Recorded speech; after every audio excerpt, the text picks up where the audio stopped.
Creative Momentum with Meg. Can you just introduce yourself for the listeners and tell us a little bit about what your creative work is? Yes.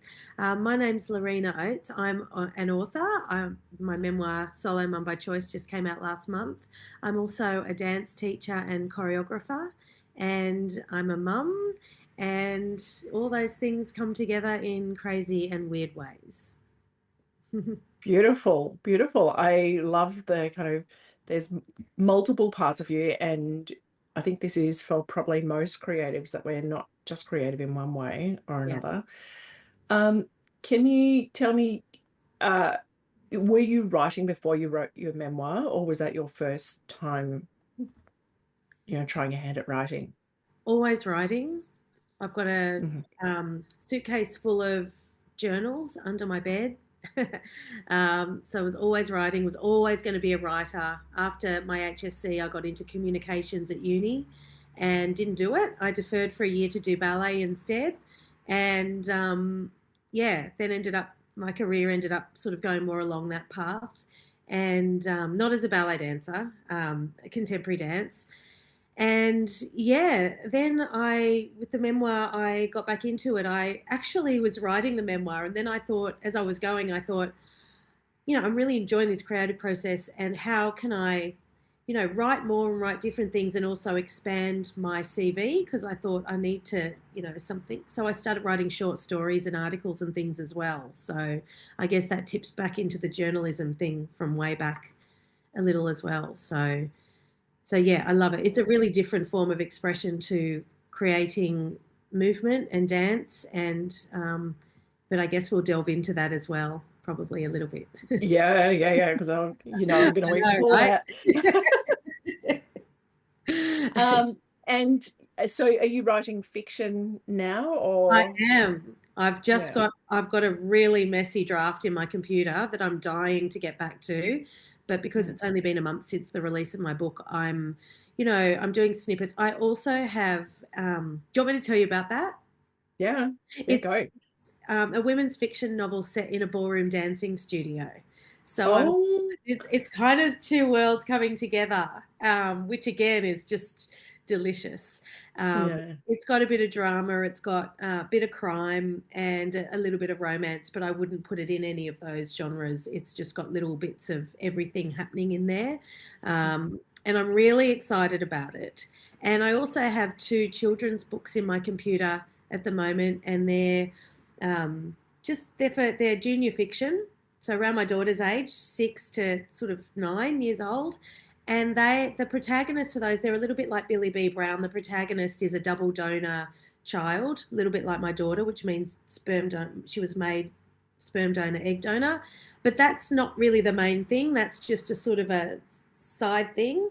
But I really want my daughter to be able to see herself in a main character in a book, and I think there's a lot of kids like that. So those stories are also done but need a lot of work. So, yeah. Mm, excellent. Mm. Can you tell me a little bit about your routine for your creative work? And I'd like to know also, like, have you borrowed anything from your dancing kind of routine um, to take into the writing?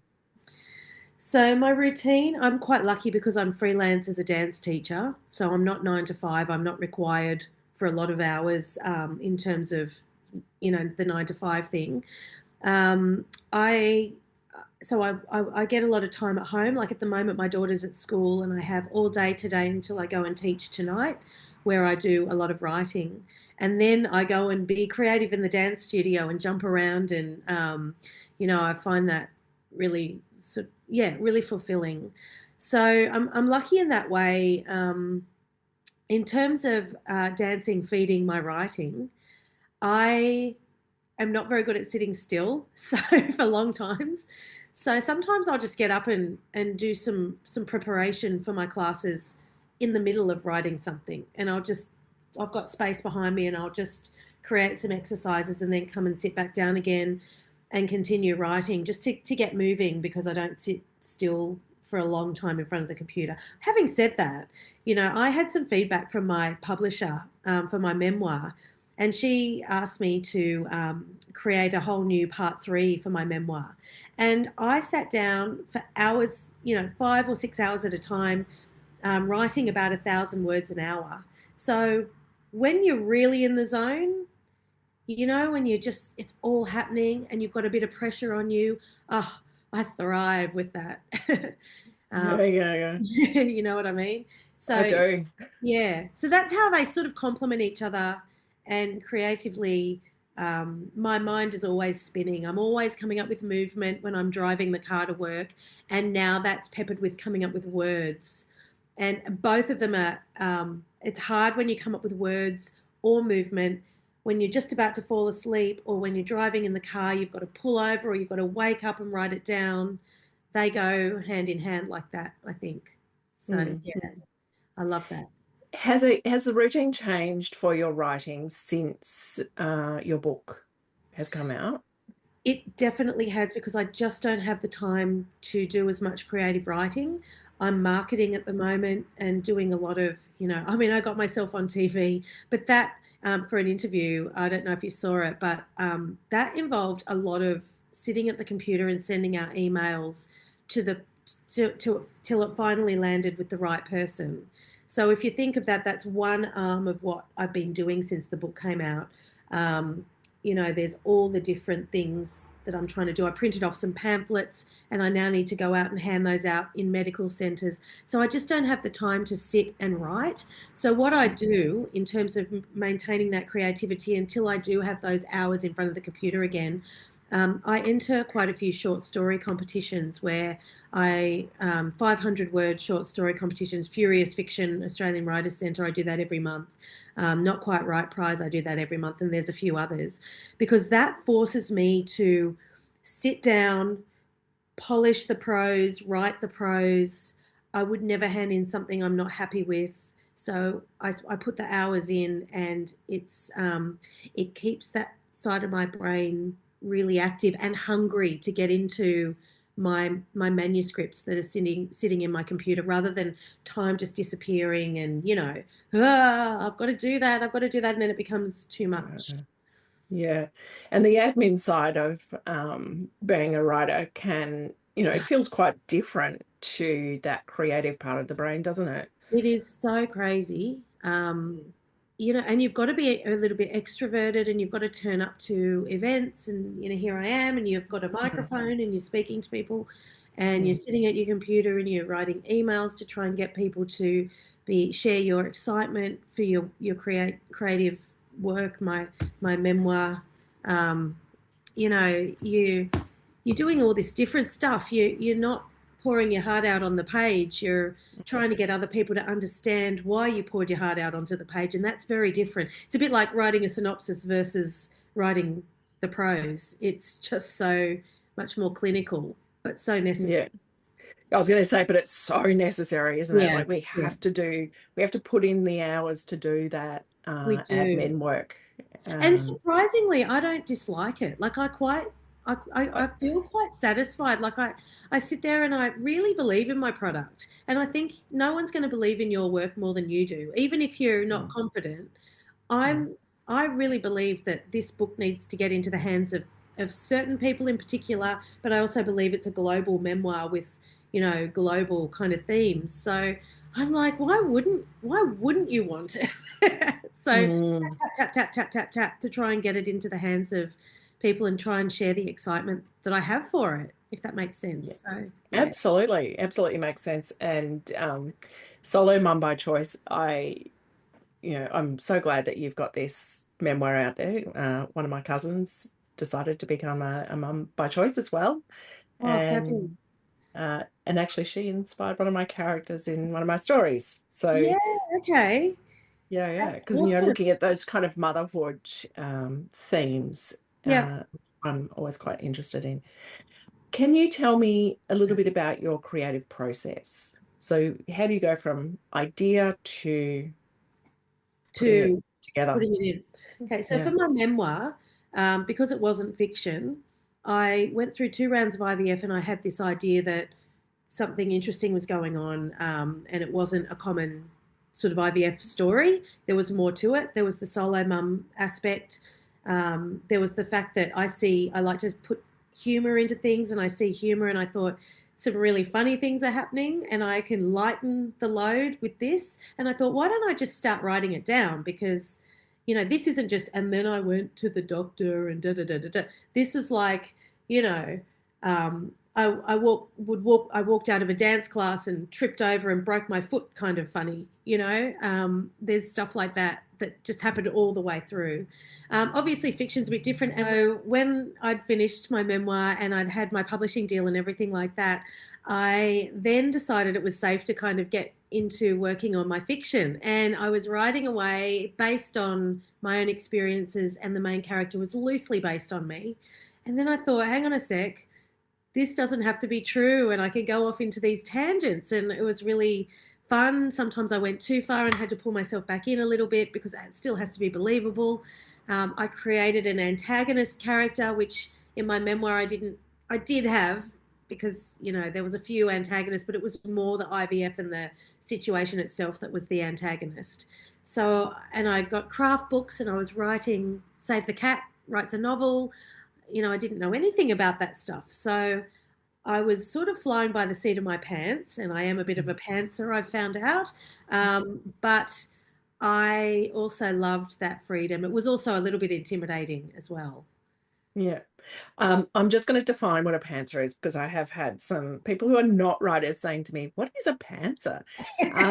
So I'm going to say, for those listening who are curious about what a pantser is, it is people who are writing by the seat of their pants, basically, and writing as the words come out. There's, I actually think it's a spectrum of Yes. going from a complete pantser who Which, literally just sits down and just writes, yeah, yeah. to a complete plotter who maps the entire thing out scene by scene before they start Spreadsheets, any. there's spreadsheets. Yeah. And there's everything in between. So for Yeah, those listening who are wondering what a pantser is, there it is. yeah. And I'd say I think you're right, spot on with the spectrum thing, because I'd say I'm not a complete pantser.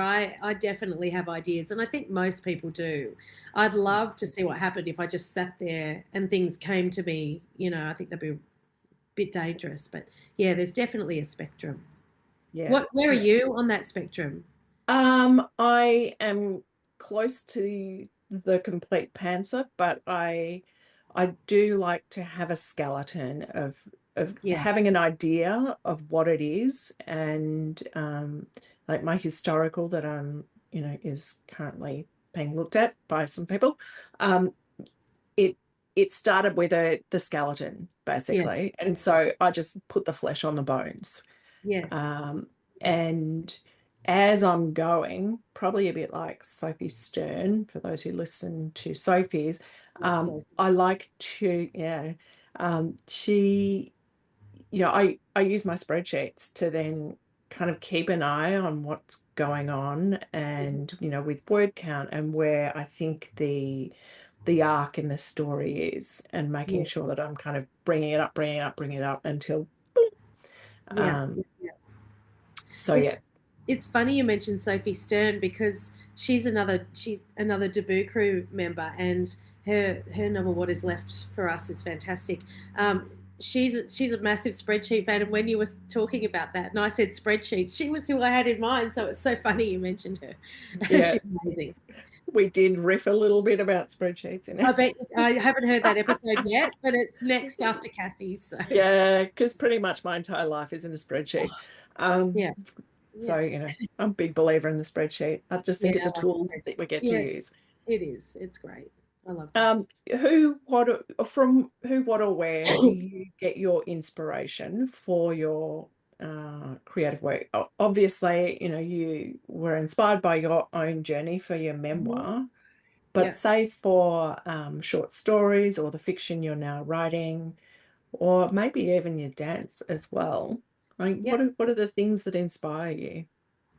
It's hard sometimes to get inspiration. I spent all of last year writing a 100-word story every single day, because of all these competitions that I do.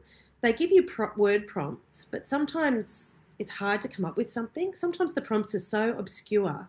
You just think, I don't know what I'm going to do with this. I've got to set it on a football field. Like, I don't like football. What am I going to do with that? So it sort of inspires you to come up with something that might be something different that could happen on a football field. It doesn't have to be during a game. It could be, a tour of Wembley Stadium or something. I don't know. You know what I mean? So things can um, come to you that way. So I did that to bank some ideas, which I find really helpful. I get inspiration from my daughter sometimes. She's 6 and we see things that you don't see in usual life with a child who's under 10, I think. She's always picking up objects, flowers, sticks and stones. We spent 2 hours at the beach the other day. She was covered in sand, and then we went on a Ferris wheel. And that kind of thing to me is just like there's so many things that you could draw from just that very simple. And I sat there. I was having coffee with a friend, and then they had to go, and I sat there while she played for an hour, and I just watched her, and my mind just went. And I find that kind of thing really. I was watching a seagull. This is really weird. I was watching a seagull flat out in toward the ocean, and I was trying to watch it for as far as it would go, wondering where it was going and where it was going to end up. There's a story, Mm. or part of a story. There's an inspiration for a story. So I think at the moment I'm really lucky because life is rich in that way. Um, my dad's a writer, and he edited my book, and I get a lot of inspiration from him. Shout out to my dad. I'm always learning from him. In terms of dance, I get a lot of inspiration from music, and I actually teach choreography streams. I have a degree in choreography and contemporary dance, and we learnt, and I'm still encouraging my students to find inspiration in art, in everyday things, in the formation of clouds, just to look around. I used to have a book that I wrote it all in. So I'm just always looking for little snippets of inspiration that can bloom into something more, which sounds really cheesy when I say it like that, but I think if you actually sit down and put pressure on yourself, you can't do it. You have to find this stuff when you're not ready for it and keep. Yeah, I love that. And I also think that children are fantastic because they are just so curious. And at some point we decide we're not going to be curious or we're going to be grown-ups and adult-like. Yeah, But I think when we go back to that childlike curiosity, there's inspiration everywhere. I know. When we had COVID and we were in lockdown, and my daughter was 1, 2, she was really little, and we would just wander up to the front of our place in our pajamas every day and chat to the neighbours. And there was succulents growing. There was, all these little flowers and beautiful little structures that I would never have noticed otherwise. And we watched sunflowers go from a seed. Like it sounds so boring, but it was also beautiful and inspiring, and it just unlocks something in you, I think. Yeah, yeah, I think so too. My kids are young adults now, but I do remember those years and like just Mm, how they would just like look at a leaf for a long time. And, that invitation for us as creatives is to go, well, you know, what would that look like if we started kind of having that curiosity and, exactly. finding a leaf and just like really looking at it I and know, being and in comparing awe. too, Yeah, that kind of thing. And in yeah, autumn, collecting different shades of leaves and just those yes, things that, yeah. yeah, yeah. Tell me if you were to be having a chat with someone who is either new to creative work, whether that's writing or dancing or whatever, or someone who is kind of in um, you know, I guess stuck, Mm. what wisdom would you want to share with them? I think we all get stuck, and I think the best advice I've ever been given, and the advice I would hand on, would be very much to pull back into your immediate world and to use a cliche, take one step at a time. So this is a good example. When I was writing my memoir, I didn't know how it was going to end. So I was doing a writing course with a fantastic woman called Bernadette Foley. I don't know if you know her. And I was just a bit of a mess. I was having failed IVF rounds. I had this book. I knew I had something. I didn't know if I was going to become a mum or not because I was only in the middle of my 13 round saga of IVF. And she saw that look in my eyes and she said, you need to put it down for a little while, but don't put down your creativity. Keep your creativity. She said, what I think you should do, my advice is to just sit at your computer for 10 minutes a day, no more, no less. Open up your computer, your new fiction. This is the ballroom dancing one. And she said, have 10 minutes of play every day. Put your computer down at exactly 10 minutes. And that just ended up being really hard to do. I didn't want to put it down after 10 minutes, but I did that. I followed her advice, and then I was bursting to get back on it and write my 10 minutes worth. And I would write like 500 words in 10 minutes because I'd been thinking about it, and it got me through a really rough writing patch. So I think, that exact advice might not work for everybody, but just taking little snippets, open up your computer, write a sentence, close it down again, put a pen to paper and draw a sketch. It doesn't have to be good, just do it. If you're an artist, if you're a creative and a dancer, you don't have to go into the studio to create. You can, do a little bit of movement out in an oval. Sometimes when my daughter's playing, I might I probably look really weird, but I might just do a bit of movement just to feel my body moving in the space of the outdoors. So it's may sound a little bit hocus pocus, but I think those little things are what get us to the bigger things, which is obvious. But when you're in a rut, you don't see that, and you just think everyone else has a book out, and everyone's successful, and everyone's doing this, and I'm the only one that's not published. But we've all been there, so it's Yeah. that thing.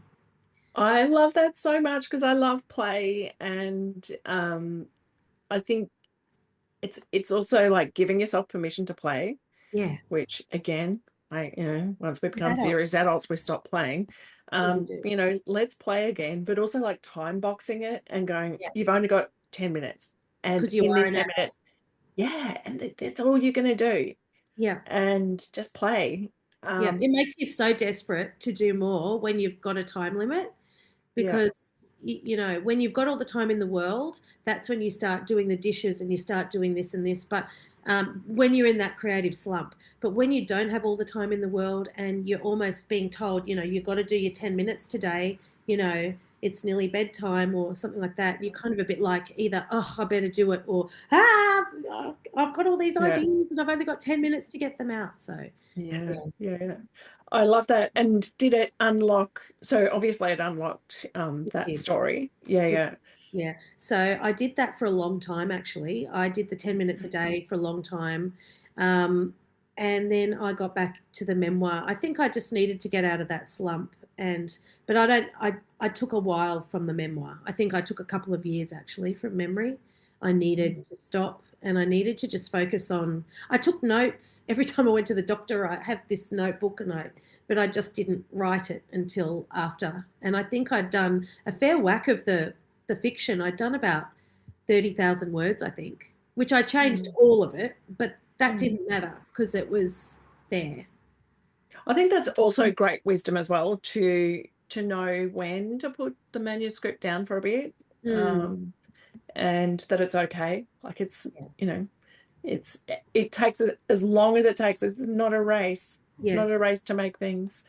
That's fantastic. Tell me what feels like home for you and your creative work, Lorena. Ooh. Do there's nothing like walking into a dance studio and seeing the ballet bar. That's my home in terms of dancing. Um, I just I walk in and it's been my home since I was 5 years old. So that to me is home. In terms of creative writing, um, I do love the whole day just goes when I'm sitting on my computer in the zone. So I'm really desperate to get back to writing again because um, it feels strange to say being at home is on my computer. I don't think it's being on my computer. I think it's being inside my story inside the computer. Mm. Um, because I I get lost in time and space in a way that I don't anywhere else. It's really weird. I've just discovered that in the last 5 years, I think, because writing my memoir became a bit of a task in the end because there was so much editing that needed to be done, and it's so difficult to step back from your own story. But when you're sitting there creating, I think it's really different, and I feel very at home in that space. Um, Mhm. but that wasn't my first answer, was it?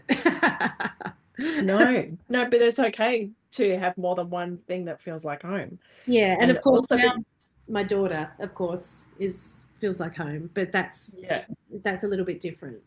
She's inspiring in a different way. So yeah. Sorry, what were you yeah. saying? I You know, interrupted. I was going to say, because, you know, you have these different kind of creative parts of you. So, um, you know, I love that, you know, walking into that room and seeing the bar.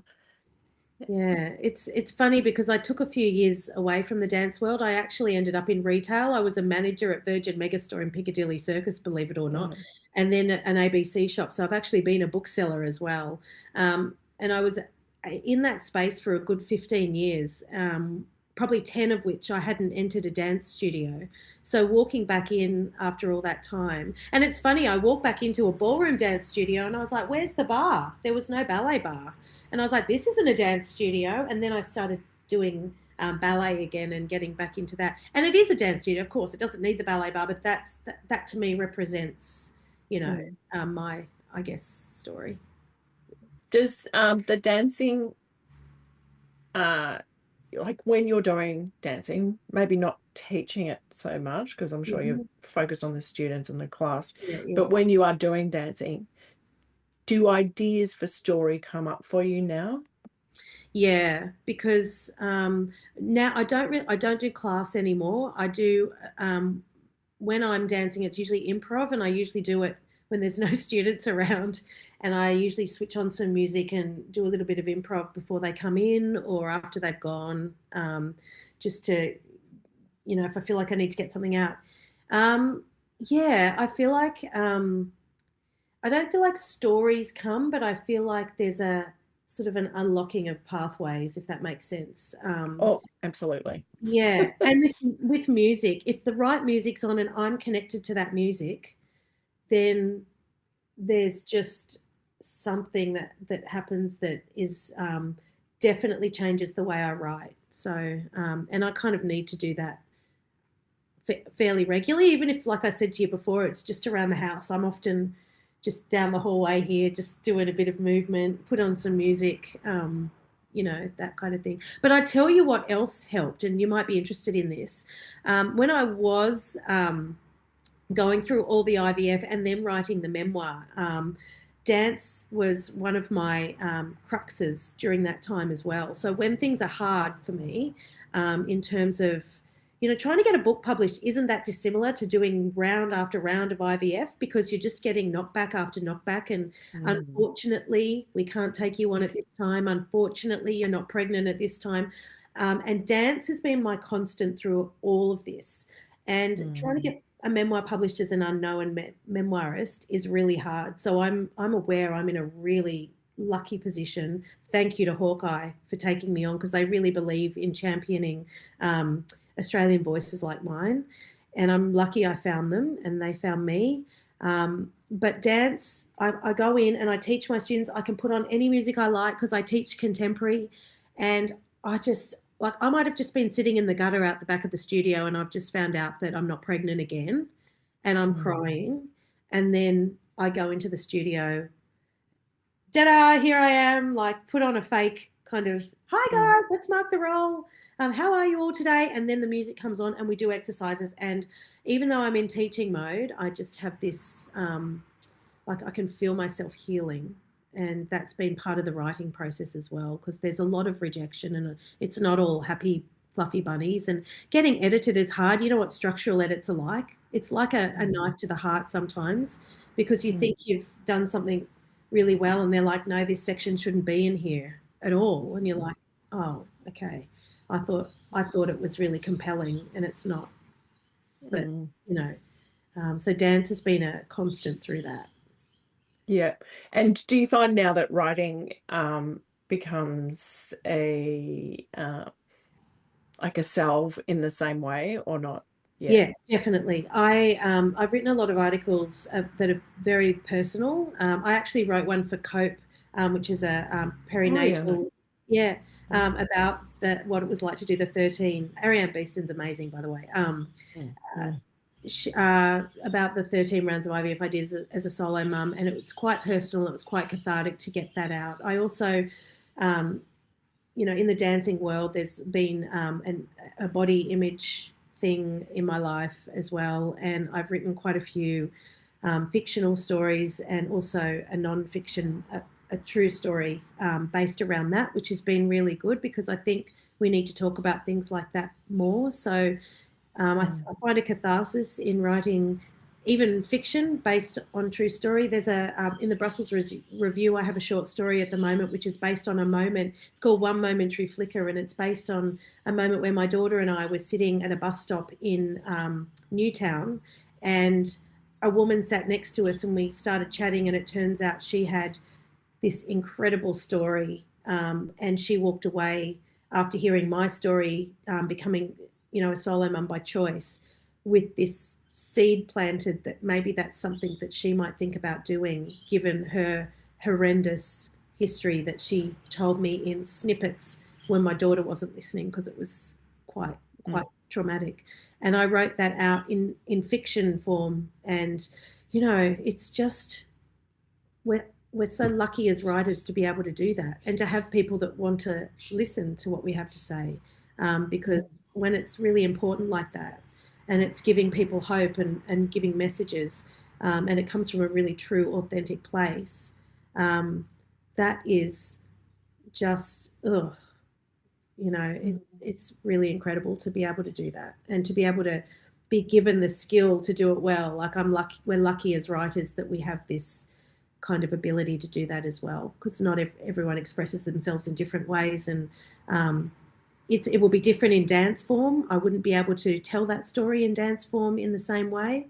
um, so yeah, in that way Mm, the creative processes can be quite different. mm, mm. Um, Thank you for sharing that. And I think it is good to remember that as writers, we get to tell stories to help other people be able to Mm. process things in their lives. Yeah. And yeah. And make them laugh as well about the situation, Yeah. maybe, because if you can laugh, I mean, there's a lot of things that aren't funny, and often with laughter there's a someone that suffers or gets, for me, I try to make that me a lot of the time, that person, the victim of the humor, for want of a better word, because I think sometimes you've just got to laugh at yourself, and if you can teach people that as well, or not teach Mm. them but just show them that that's Show something, them. like a coping mechanism. It's not for everybody, but sometimes it might lighten the load for people as well. Yeah.